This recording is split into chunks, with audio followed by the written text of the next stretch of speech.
기억이 온전치 않아서 그렇게 그렸을 수도 있고, 아예 가보지 않아서 그렇게 그렸을 수도 있겠다.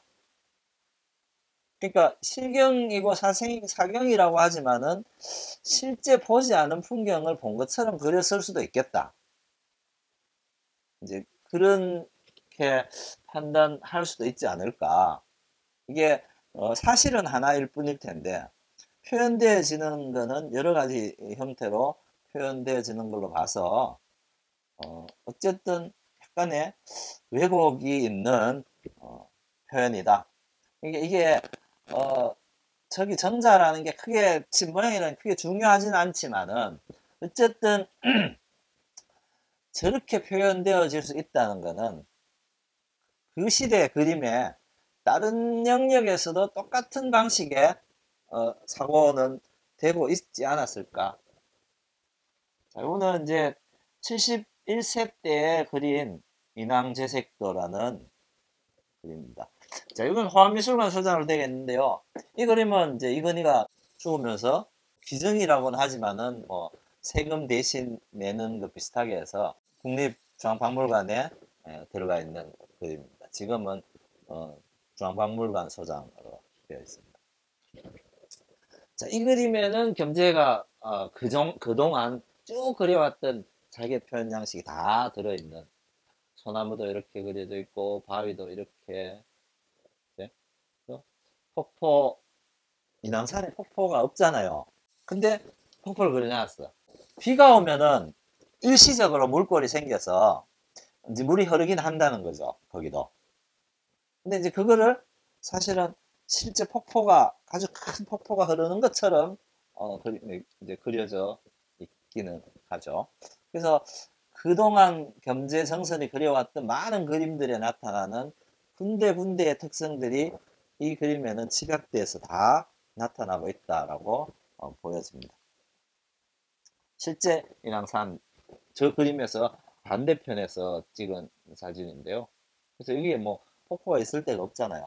폭포는 위에 나무가 많이 사는 위에 뭔가 있어야 그 나무에서 내놓는 물이 골을 따라 내려와서 뭉쳐서 폭포가 되는데, 여기도 뭐 그렇게 높은 계곡이 있는 데도 아니니까 폭포가 있을 때는 없겠죠.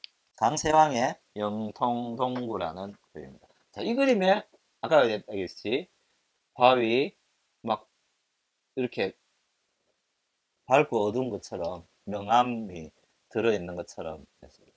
이게 사실은 그 이론을 배워서 그린 게 아니고 서양의 그림을 보고 따라 한 정도였으니까, 빛이 있고 그림자가 어두움이 있고 그림자가 있다 이 개념은 없는 거예요. 그냥 무게감, 덩어리감 이렇게 그 색깔에 의해서 농담에 의해서 우리가 쓰는 덩어리감이랑 서양 사람들이 쓰는 덩어리감이 다르더라라는 정도의 표현인 것 같고요. 자, 요거는 이제 김홍도의 단양의 사이남입니다. 사이남. 사이남은 가보셨죠? 아주 특별하게 그냥 고기 하나만 딱 있는 덩그런 바위 절벽이죠. 여기에 주는 느낌을 최대한 살려서 아마 이 이쪽에서 이렇게 보고 그렸는 것 같아요. 뒷면이 여기 있고 앞면 뒤가 여기에 표현되지는 걸 봐서. 그래서 왼쪽으로 약간 되돌아서 그렸는 그림인데, 이 그림은 사실은 시사하는 바가 큽니다. 이전의 그림들과 굉장히 다른. 왜냐하면 이전의 그림들은 대부분 보면은 어떤 그림이든 간에 근경이 있고 중간이 있고 멀리 있는 경치가 있잖아요. 앞에 그림들에도 겸재 그림에도 대부분 이제 그렇게 표현되어 있거든요. 앞에 뭐가 있고 중간 멀리 있고 공간을 형성하는데 그렇게 사물을 건경, 중경, 원경 이렇게 기본 구도로 놓고 화면 안에 공간을 형성했는데, 김홍도의 작품들의 말년으로 가면 완숙기에 접어들면 들수록 그리고자 하는 그 사물 그것만 그리는 게 많아요. 그러니까 이게 아마 젊은 시절 40대에 여행하면서 사생을 했던 그게 남아 있어서 그렇지 않을까. 사생을 하면서 터득한 자기 방식, 화면 구도법. 그러니까 아까 잠깐 그 스케치본을 봤지만은 사생을 하게 되면은 앞에 나무가 크고 뒤로 갈수록 작아지는 게 저절로 이렇게 보여지는 대로 그리면 이렇게 되는 거죠. 왜냐면 내가 어떤 풍경에 그 뭐가 있고 뭐가 있고 뭐가 있었는 걸 그리려면은 크고 작은 개념보다는 뭐 있고 뭐 있고로 그려지는데 실제로 있는 현장을 그대로 옮기려고 마음을 먹으면은 앞에 거는 크고 뒤로 가서 자동으로 작아져 보이게 되는 거 우리 눈에 작게 보이니까 그냥 그대로 옮기는 과정에서 어 하나가 특별하게 이렇게 표현되어져도 그거 자체로 공간이 형성되기도 하네. 멋있네. 아마 이렇게 발견되어진 구도이지 않을까. 김홍도의 후기에 가면 대부분의 그림이 아주 단촐한 구도에 많은 여백을 둔 그림으로 나타나거든요. 그래서 굳이 원경이 필요 없는 그냥 사이남 그 자체에 집중되어지는 그림. 이때는 우리가 앞에 봤던 진경산수라고 이야기되어지는 많은 그림들은 거기에 어떻게 가야 되는지 길도 있고 모양도 있고 어디에는 뭐가 있고 뭐가 있고 다 그려졌는데 이때쯤 되니까 그게 없네. 사람도 없네. 여기는 어떻게 갔지? 어디에 있는 거지? 이런 게 있는 게 아니라는 거죠. 이거 자체로 그냥 보기 좋아. 이렇게 변화했다는 거예요. 그럼 과연 이거는 뭘까? 제가 제 나름대로 고민해서 학계에서 내리고 있는 진경산수의 의미 왜 생겼냐 하고는 좀 다를 수도 있는데요. 이게 왜 뭐냐? 이렇게 봤을 때 진경산수라고 불려지는 것들은 대부분 여행을 위한 그림이다. 자, 여행을 가기 위해서 내지는 여행을 못 갔지만 여행 간 것처럼 구경하기 위해서 아니면은 여행을 가는 사람의 여행 길라잡이로서 이게 필요했지 않나.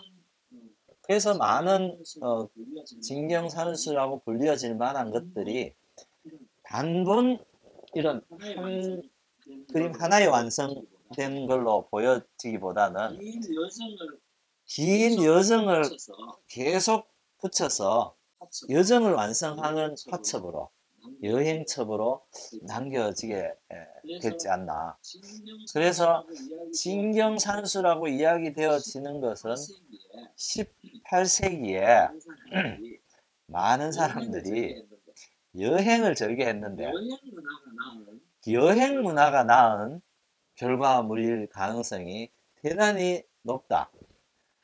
그러니까 진경산수라는 게 이렇게 그려졌는데 뭐 앞에서 우리가 정의해서 봤듯이 겸재정선이라는 사람이 어느 날 갑자기 탁 생각이 나서 이렇게 그려서 이걸 진경산수다 라고 할 수 있는 거냐. 그러니까 인간이 살아가는 삶 속에 있는 문화라는 거는 어느 날 갑자기 누군가가 만들어서 전해주지 않는다는 거죠.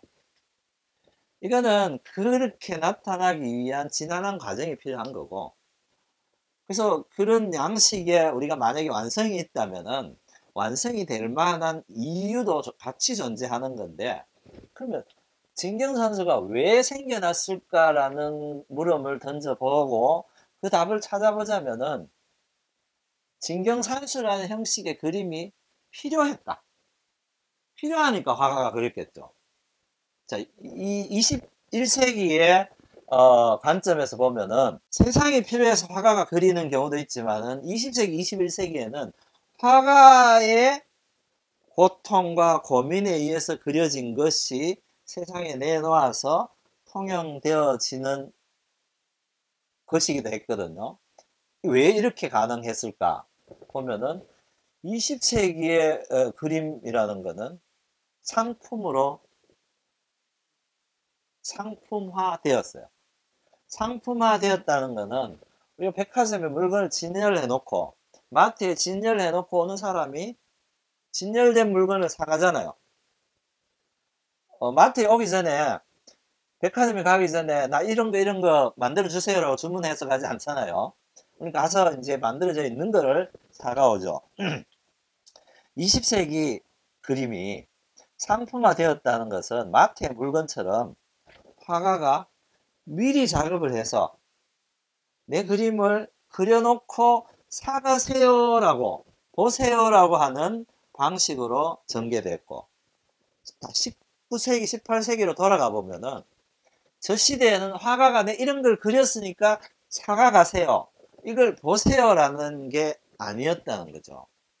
누군가가 나 이런 그림 필요한데 화가들에게 이런 그림 그려주세요. 나 이런 그림 그려줘. 이렇게 해서 그려진 게 그 시대의 그림이라는 거예요. 그러니까 겸재정선이든 단원기몽도이든 18세기의 화가들에게 그림이라는 거는 20세기처럼 전람회를 해서 관람객에게 보여주는 형식은 절대 아니었다. 누군가가 요청해서 그려지는 형식이었으니까 당연히 이런 그림들도 진경산수도 누군가의 요청에 의해서 그려졌을 텐데 그 요청을 왜 했을까라는 질문의 답을 찾아보면은 그 그림이 왜 그때 그렇게 나타났을까? 라고 다가갈 수 있지 않을까? 그래서 이제 제가 내리는 뭐 결론을 내릴 수 있는 건 아니지만 주장은 당시의 경제적 사정이나 사회적 조건이 조선시대 500년을 통틀어서 18세기가 가장 안정적이고 풍족한 사회였다. 조선시대만 보면은. 그렇다면은 그 시대의 문화활동이라는 것, 풍요로운 삶을 사는 사람들이 뭔가를 욕망할 때 그게 뭐였을까? 그렇게 봤을 때의 18세기 조선은 가장 여유 있는 사람들이 가장 호화롭게 하는 것이 유람이었다. 그러니까 여행이었다는 거죠. 유람 여행을 한 과정과 결과물로서 이런 진경산수라고 불리어지는 사생 그림들이 나타나게 된 거고 안 가봤는데 가본 양 느낄 수 있으려면은 오히려 김홍도의 그림보다는 정선의 그림 같은 그림이 훨씬 더 느낌으로는 강하게 온다. 그래서 속된 말로 서울 안 가본 놈이 서울 가본 놈하고 싸우면은 안 가본 놈이 이긴다 하잖아요. 왜? 가본 사람은 자기가 경험한 것밖에는 모르잖아. 안 가본 사람은 이것저것 주워 들었는 것들을 다 합치면은 훨씬 넓은 지식을 갖고 있거든. 그래서 그런 측면에서 진경산수나 17세기, 18세기의 그림을 봐야 되지 않을까. 이렇게 이제 저는 나름대로 이전에 있었던 진경산수니 17, 18세기의 사생산수가 왜 그렇게 태어났고 만들어졌고 발달했을까? 하나의 물음에 대한 답을 이렇게 뭐 썰로서 이렇게 내보는 겁니다. 물론 이게 우리 미술사에 무슨 크게 영향을 준다든지 그럴지는 모르겠고요. 아마 저보다 굉장히 더 뛰어난 사람이 주장을 해도 뭐 니는 캐라 나는 간다 이런 세상인데 뭐 크게 영향을 있을까 싶기는 하지만은 그래도 예술과 문화는 다양한 시선에서 보고 해석하고 또 행동해야만 더 풍성하고 넓게 발전할 수 있다는 걸 믿기 때문에 이렇게 이제 강의를 하고 주장을 합니다.